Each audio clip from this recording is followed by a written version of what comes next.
السلام علیکم گائز، میری ویڈیو کو کمنٹ کریں، لائک کریں، شیئر کریں۔ سکندر اعظم نے 32 سال کی عمر میں آدھی دنیا فتح کر لی تھی. تو لوگ پتہ کیا کہتے تھے؟ یہ وہ بندہ جس کو تاریخ نے گریٹ کا لقب دیا ہے. لکی نہیں کہتے، ہم کہتے بڑا لکی ہے. لوگ کہتے تھے یہ مقناطیسی آدمی ہے، کبھی ناکام ہوا ہی نہیں. سکندر اعظم کبھی ناکام نہیں ہوا. جس علاقے، اور عمر کتنی، اتنی کم عمری میں اتنی دلیری، آدھی دنیا فتح کر لی. ملتان سے گزر رہا تھا تو اسے ایک تیر لگا. کچھ لوگ کہتے ہیں یہاں جیلم کے پاس لگا تھا، ایک تیر لگا اسے. اس نے کہا بندہ تلاش کرو، کسی کی اتنی ضرورت کہ سکندر اعظم کو تیر مارا ہے، تلاش کرو. جب ڈھونڈنے لگے تو بندہ نہ ملا، تو سکندر نے حکم دیا کہ جس کی آنکھ چمکتی ہے اسے قتل کر دو.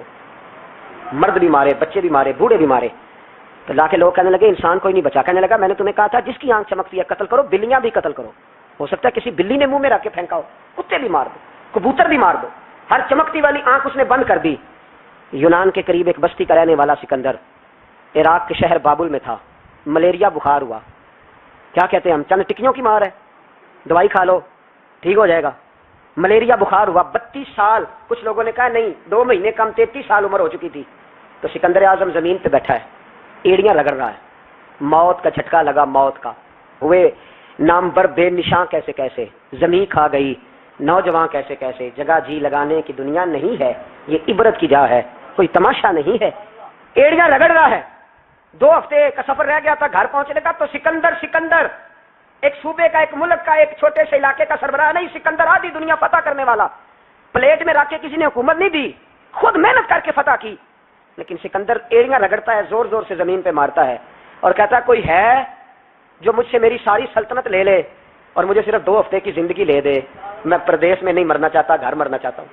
کوئی مجھے 2 ہفتے کی زندگی، 2 ہفتے کی، کوئی 2 ہفتے. مٹی دیں تم مٹی رہنا ایویں کا دی بلے بلے.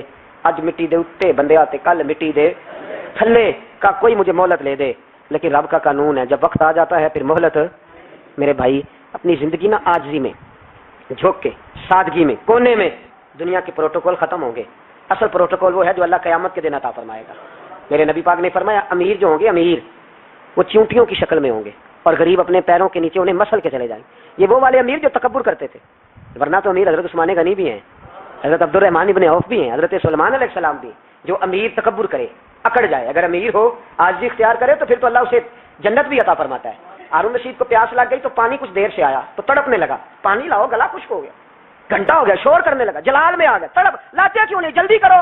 ہارون رشید تڑپ رہا ہے. امام مالک قریب بیٹھے تھے. خادم کہنے لگا حضور ایک کنواں خشک ہو گیا ہے اور دوسرا آپ کی شایان شان نہیں، پانی صاف نہیں، تو تیسرے سے بندہ لینے گیا ہے، آ رہا ہے. بندہ تھوڑی دیر سے آیا تو ہارون رشید بڑا پریشان تھا. اب بات امام مالک کر رہے تھے تو وہ نا توجہ اس کی پانی کی طرف تھی.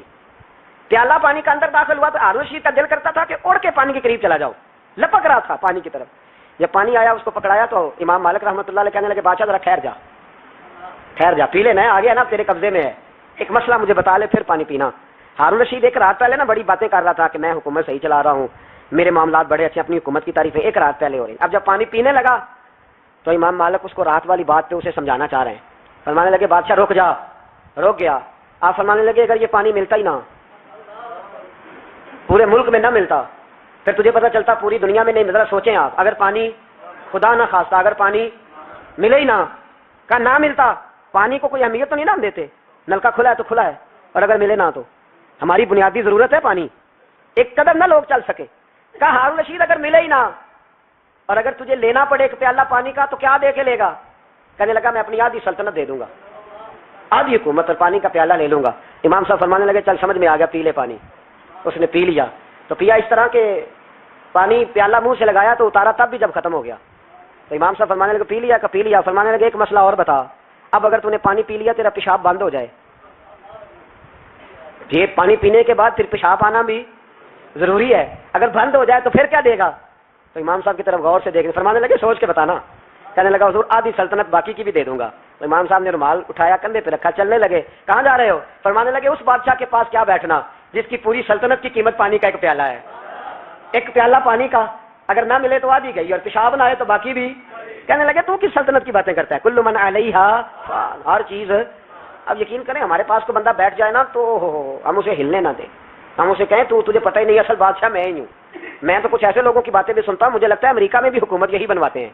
اتنی زبردست گفتگو کرتے ہیں نا، اعلیٰ تجزیہ نکالتے ہیں کہ مجھے لگتا ہے سارے ملکوں کے بادشاہ ان سے مشورہ کرتے ہیں. اس قدر زیادہ ہم نے اپنے آپ کو تن کے بڑا کر لیا ہے. کنٹرول میں رہیں، کنٹرول. ہلاکو خان نے بڑے لوگ مروائے تھے، بڑے.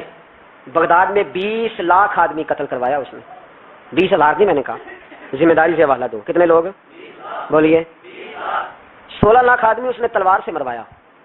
لوگوں نے نا زیر زمین تہ خانے کھودنے شروع کر دیے. 4 لاکھ آدمی تہ خانوں میں چھپ گیا اور چن چن کے مسلمان مارتا تھا. جب ہلاکو کو کسی نے بتایا نا 4 لاکھ بندے چھپ گئے، اس نے نہروں کے بند توڑوا دیے، دریاؤں کے بند توڑوا دیے، پانی زیر زمین چلا گیا. 4 لاکھ آدمی ڈوب کے مر گیا.